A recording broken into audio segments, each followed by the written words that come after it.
Edhe pse kryeministri Edi Rama ka artikuluar vazhdimisht nevojën për mbrojtjen e territorit dhe ka ndërmarrë një fushat të gjerë për lirimin e hapësirave publike dhe prishjen e ndërtimeve pa leje, një auditim i kontrollit të lartë të shtetit evidenton problematika të thella në funksionimin e Inspektoratit Kombëtar të Mbrojtjes së Territorit. Sipas raportit, IKMT nuk ka qenë e angazhuar në mënyrë efektive për kryerjen e inspektimeve të nevojshme, edhe në raste kur ka pasur sinjalizime nga institucione të tjera publike për ndërtime të kundraligjshme në zona me rëndësi kombëtare, përfshirë zonat e mbrojtura, detin apo trashëgimin kulturore. Në shumë raste institucionit i mungojnë proces verbalet për konstatimin e shkeljeve, duke mos vijuar më pas me vendime për pezullim punimesh, prishje objektesh apo vendosje gjobash. Raporti evidenton gjithashtu se një numër i konsiderueshëm vendimesh për prishje objektesh të kundraligjshme kanë mbetur të pa ekzekutuara nga strukturat përkatëse të IKMT-s, pavarësisht se janë nxjerrë aktet administrative. Kjo situatë, sipas auditimit, ka ndikuar në rritjen e ndërtimeve informale, të cilat në disa raste kanë hyrë më pas në proces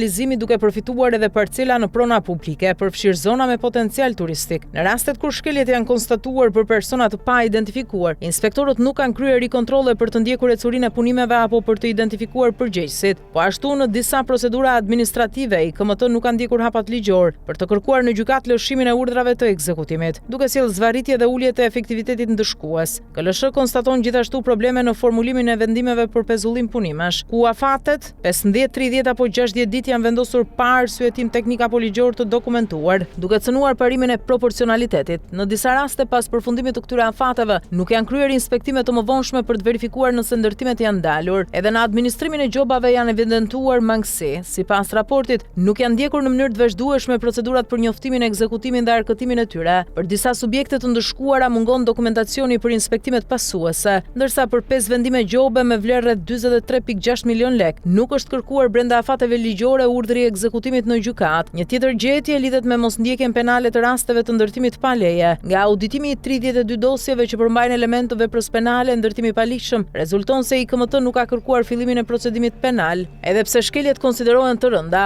Në total gjatë periudhës 2020-2024 janë dhënë 935 vendime për prishje objektesh të kundraligjshme, por jo në të gjitha rastet janë shoqëruar me kallëzim penal. Pra ndërtuesit që kanë shtuar katet janë amnistuar. Raporti evidenton gjithashtu mungesë dokumentimi në procesin e ekzekutimit të vendimeve. Në 7 raste vendimet për prishje nuk janë shoqëruar me proces verbale të dokumentuara apo prova fotografike, duke cënuar transparencën dhe gjurmëeshmërinë e veprimeve administrative. Në aspektin financiar situata paraqitet problematike. Deri në fund të vitit 2024 detyrimet totale arrin në mbi 1 miliard lek, ndërsa vetëm detyrimet e papaguara për këtë vit janë rreth 536.8 milion lek, kryesisht nga vendime gjyqësore të formës së prerë për dëmshpërblime pas prishjes së objekteve. Sipas KLSH-s, këto detyrime kanë rënduar buxhetin e institucionit dhe nuk janë likuiduar sipas metodave standarde financiare. Gjetjet e auditimit ngren pikpyetje mbi efektivitetin e strukturave përgjegjëse për mbrojtjen e territorit në një kohë kur aksionet publike kundër ndërtimeve pa leje janë paraqitur si prioriteti i qeverisë.